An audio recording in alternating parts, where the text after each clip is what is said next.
Баршаңызға сәлем. Қызылшадан өте оңай әрі тез пісетін салат дайындаймыз. Ол үшін қызылшаны суға қайнатып, болмаса мен секілді фольгаға орап духовкада пісіріп аламыз. Пиязымызды жіңішке етіп турап аламыз. Укроп немесе петрушка қоссақ болады.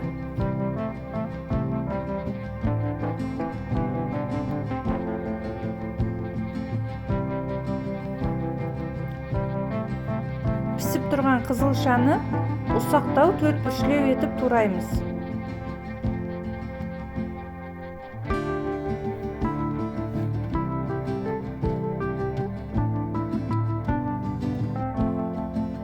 Құтыдағы піскен дайын жүгеріден қосамыз. Қалауымызша дәміне қарай тұз бен бұрыш қосып, май қосып араластырамыз.